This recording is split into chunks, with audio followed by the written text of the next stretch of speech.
बच्चों, आज हम क्लास 8 सोशल साइंस के हिस्ट्री का लेसन 4 पढ़ने वाले हैं। First war of independence. इससे पहले भी भारत में बहुत सारे युद्ध हुए थे। ये 1857 की बात करें हम लोग, है ना।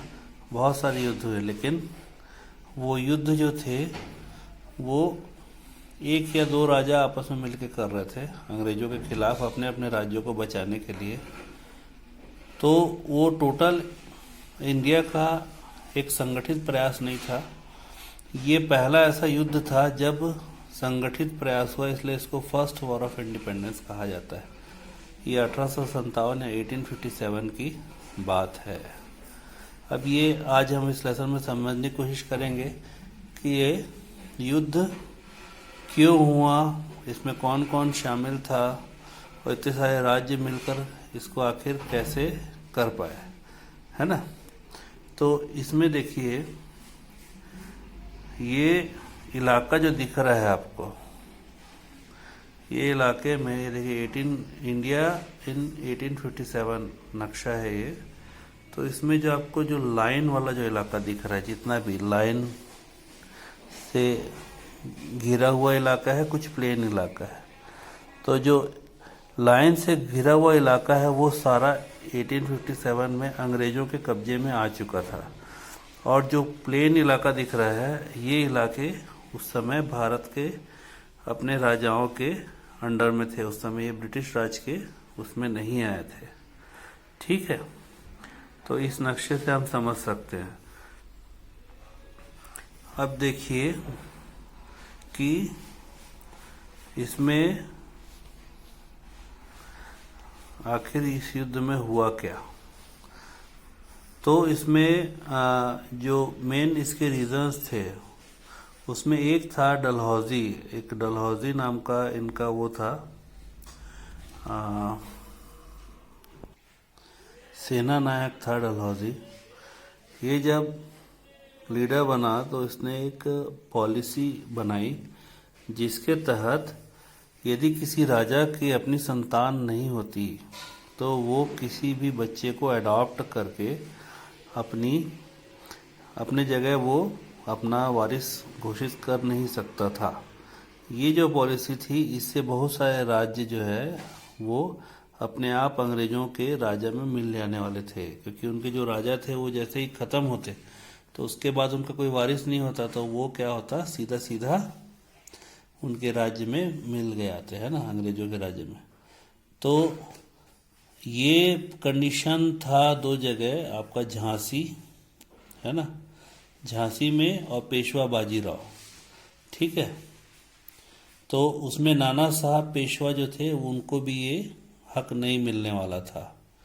तो इस तरीके से दो ये राज्य हो गए। और भी दूसरे राज्य थे जो बहुत ज़्यादा परेशान थे, इनकी न्यू टैक्स पॉलिसीज थी, है ना, जिसकी वजह से सब परेशान थे। और किसान, जमींदार, अंग्रेजों के नए नए, क्योंकि ये लोग यहाँ पर शासन जरूर कर रहे थे, लेकिन ये लोग शासन हमारे भलाई के लिए नहीं कर रहे थे, बल्कि अपनी भलाई के लिए कर रहे थे। ये लोग आए थे भारत में बिजनेस करने के लिए, अंग्रेज लोग, और उनका एकमात्र उद्देश्य भारत को जितना ज़्यादा से ज़्यादा लूटा जा सके वो था। तो यहाँ पे ना उनको किसी किसान की परवाह थी, न किसी जमींदार की परवाह थी, न किसी राजा की परवाह थी। किसी भी तरीके से भारत का खजाना उनके हाथ लगना चाहिए, ये बस एक पॉलिसी थी इनकी। इसके कारण सारे ही लोग परेशान थे, चाहे वो क्राफ्टमैन हो, मतलब जो हाथ से अपना चीज़ें बनाते हैं, चाहे कोई भी हो, है ना।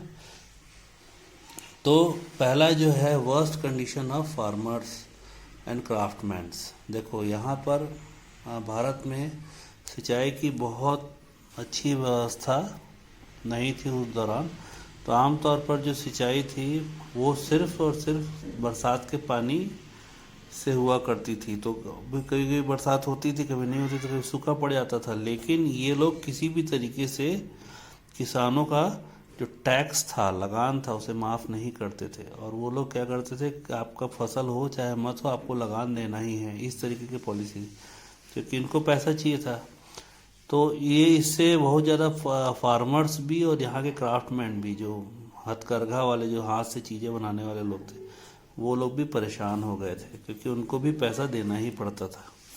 तो वो अपना अपना ज़मीनें बेच के, बेचारे जो लैंडलॉर्ड थे, जो ज़मीन जिनकी थी, अब वो क्या हुआ, वो अपनी ज़मीनें उनको मजबूरी में बेच कर उसको दूसरा, मतलब वो बेरोजगार हो गए।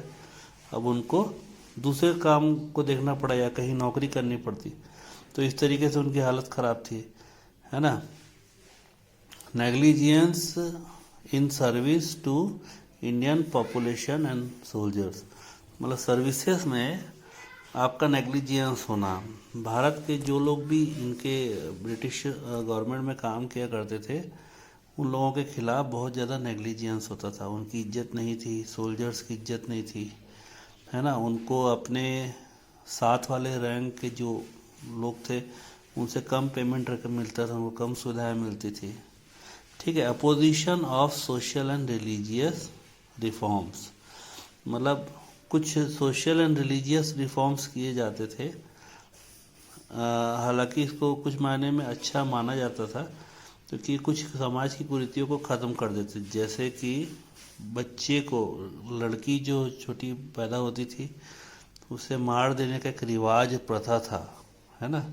वो प्रथा किस कारण था, ये एक अलग मैटर है, लेकिन ये भारत के कुछ जगहों में था, जिसको कानून बनाकर इसको ख़त्म किया गया है ना। और विधवा का पुनर्विवाह करने का अधिकार देना, ये सब कानून बनाकर इसको, और ऐसे बहुत सारे रिफॉर्म्स किए गए। तो इनके विरुद्ध में भी सोशल था, क्योंकि ये धर्म में इसको इंटरफेरेंस माना जाता था लोगों के द्वारा, तो इसका भी विरोध समाज में था, है ना। अब इंडियन सोल्जर्स में बहुत ज़्यादा इसका असंतोष था, डिसअपॉइंटमेंट था। क्यों? क्योंकि एक तो इंडियन सोल्जर्स की संख्या ज़्यादा थी, है ना। फिर भी से इनको अपने ही साथ के रैंक वालों से एकदम कम पेमेंट मिलता था और कम सुविधाएं मिलती थी। उनको रहने की अच्छी जगह नहीं मिलती थी, पहनने के लिए अच्छे ड्रेस नहीं मिलते थे, है ना। इन लोगों को अपने धर्म की चीज़ों को फॉलो करने के लिए, जैसे कोई तिलक लगाना या पगड़ी पहनना या दाढ़ी रखना, ये सब इनकी जो धर्म से रिलेटेड चीज़ थी, इनको अलाउ नहीं किया जाता था वहाँ पर, ठीक है। तो उनमें एक बहुत भारी असंतोष था सैनिकों में, और इनको विदेशों में भी युद्ध करने के लिए भेज दिया जाता था, जबकि इनकी ज़मीन नहीं थी वहाँ पर, इनका कोई काम नहीं था, लेकिन उनको वहाँ पे लड़ने के लिए भेज दिया जाता था। जैसे बहुत सारे इंडियन सोल्जर्स मारे जाते थे, है ना। और उनके परिवार को इसके बाद कुछ विशेष चीज़ें, सुविधा नहीं मिलती थी, ठीक है। इसके अलावा एक नए टाइप की राइफल का कार्ट्रिज आया, कार्ट्रिज मतलब उसकी गोली आई, जिसे लोड करने के पहले उसको मुंह से उसका कवर को निकालना पड़ता था। अब ये जो था, माना जाता था उस समय कि उस समय लोगों ने का विश्वास था, उन्होंने देखा भी होगा कि वो जो कवर था वो चमड़े का बना हुआ था, और उसको भी काऊ और पिग का जो वो था, उसका फैट को यूज़ करके बनाया गया था, जो हमारे धर्म के बिल्कुल खिलाफ था, है ना। काऊ का जो मांस है वो हिंदुओं में वर्जित है, और सूअर का मांस जो है वो मुसलमानों में वर्जित है। तो इस तरीके से ये लोगों ने हमारे धर्म का सीधा सीधा वायलेशन किया था। तो इसके कारण बहुत बहुत ज़्यादा गुस्सा था इंडियन सोल्जर्स में, ठीक है।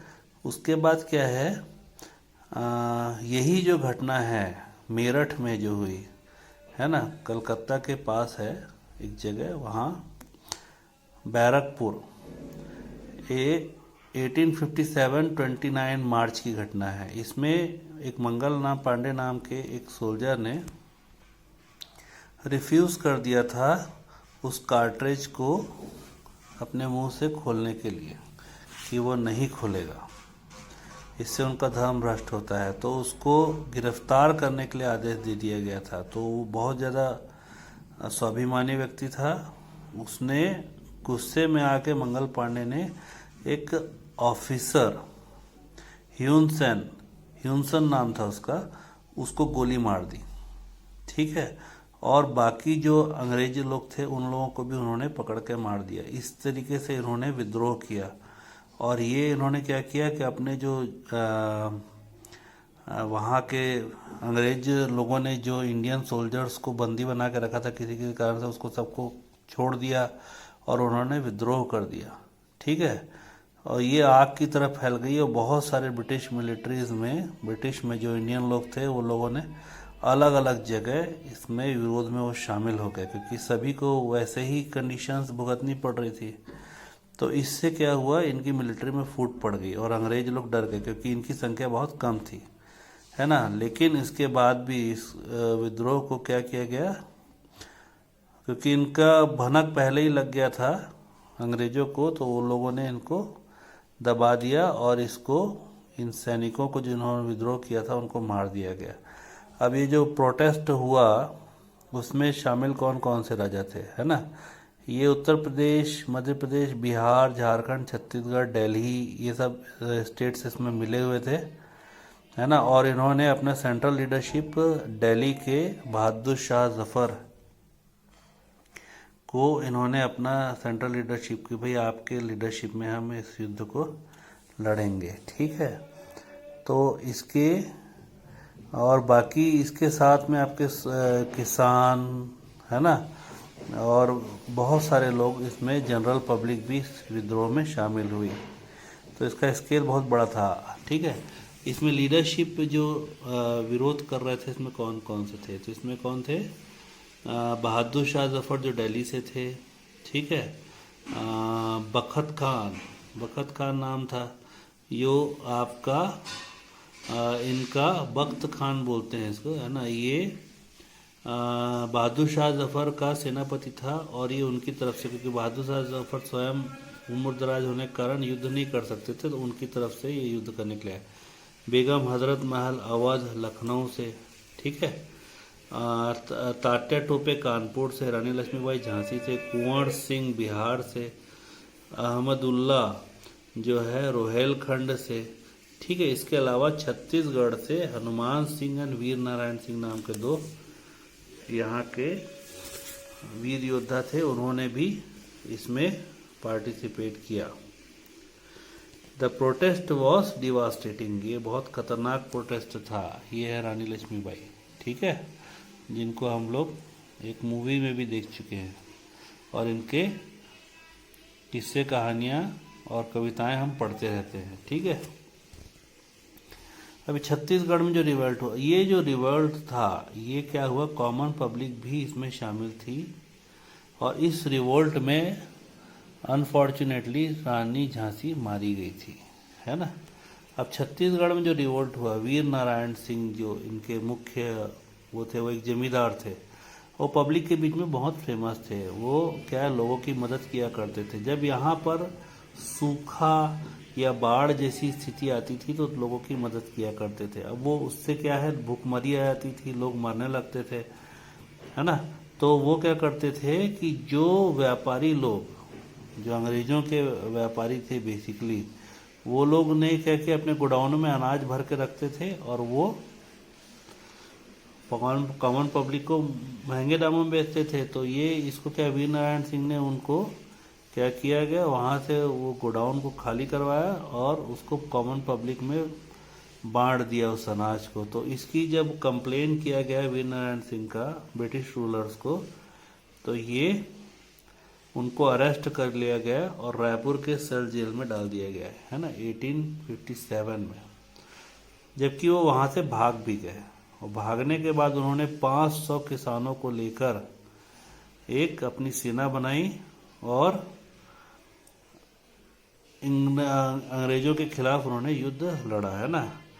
ठीक है, अब लेकिन यहाँ पर एक छत्तीसगढ़ में जगह है, देवरी नाम है, आप सुने होंगे। वहाँ के एक जमींदार थे, उन्होंने अंग्रेजों की मदद की, उस जमींदार ने, और धोखा दिया वीर नारायण को, और उनकी मदद से वीर नारायण को गिरफ्तार किया जा सका। अपने लोगों ने ही अपने को धोखा दिया, अंग्रेजों को अपने स्वार्थ की वजह से उन्होंने मदद किया। नहीं तो वो चाहते तो वीर नारायण की मदद करके इस आंदोलन को और बड़ा कर सकते थे, लेकिन उन्होंने ऐसा नहीं किया। अब इसके बाद क्या हुआ, है ना, वीर नारायण सिंह को क्या किया गया, अंग्रेज ऑफिसर ने उनके ऊपर केस चलाया और पब्लिक के सामने उनको क्या किया गया, उनको फांसी दे दी गई। ठीक है, इस तरीके से हमारे सपूत जो सपूत जो है उनका शहादत हुआ। अब ये हनुमान सिंह जो थे, है ना, 18 जनवरी 1858, हनुमान सिंह इंग्लिश सोल्जर थे, है ना। इन्होंने भी अपना क्या किया, ये राजपूत थे और इन्होंने अंग्रेज़ों के खिलाफ इन्होंने भी विद्रोह किया और अपने 17 सोल्जर्स के साथ, जो सपोर्टर्स के साथ, उनके साथ विद्रोह किया और इनको भी बाद में पकड़ लिया गया। ठीक है, और इसके बाद इन्हें भी इनके समर्थकों के साथ फांसी दे दी गई। ठीक है, तो इस तरीके से हम लोग देख रहे हैं कि अलग अलग जगहों में ये जो रिवोल्ट था, हालांकि बड़े स्केल पे था, लेकिन ये क्या हुआ, अनसक्सेसफुल हो गया। क्यों हुआ ये, कारण क्या था? बहुत सारे राजा थे, है ना, उनके हजारों सैनिक थे, है ना, और अंग्रेजों के भी सैनिकों ने विद्रोह किया और उसके अलावा फार्मर्स वगैरह ने भी विद्रोह किया। लेकिन ये इसमें एक प्रॉब्लम हुई कि इनके पास कोई सूचना तंत्र नहीं था। इन्होंने अपना एक सिंबल का बनाया, है ना, अलग अलग सिग्नल के लिए चीज़ें बनाई कि भाई हम आपको ये देंगे तो आप ये समझना, ऐसा कुछ हुआ। लेकिन हुआ ये कि ये विद्रोह अलग अलग समय में अलग अलग जगह में चालू हुआ। इससे एक साथ अंग्रेजों पर हमला नहीं हुआ, ये क्या हुआ, अलग अलग समय में हुआ। जैसे मेरठ में पहले उनको मंगल पांडे को उन्होंने पकड़ लिया और उसको सजा देने की कोशिश की, वो उसने विरोध करके वहाँ उसको अंग्रेजों को गोली मार दी। अब ये जो विद्रोह को चालू होने का समय था, ये इससे बहुत पहले हो गया।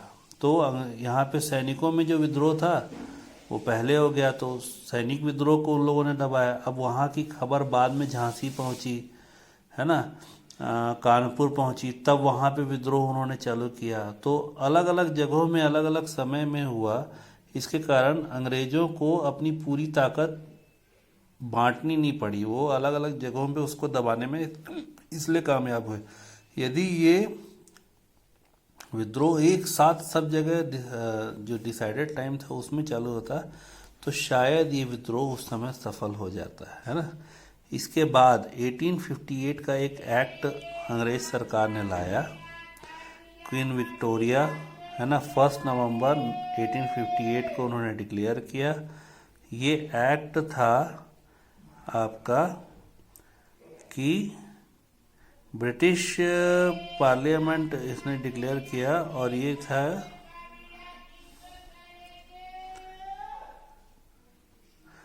पूरा तरीके से इंडिया को ब्रिटिश रूल के अंडर में इसको डिक्लेयर किया गया, है ना।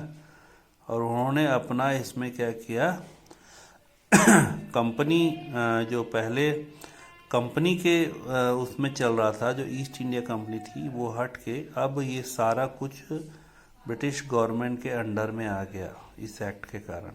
और ब्रिटिश गवर्नमेंट में यहाँ पे गवर्नर जनरल की नियुक्ति की और अपना वॉइस रॉय को भी अपॉइंट किया।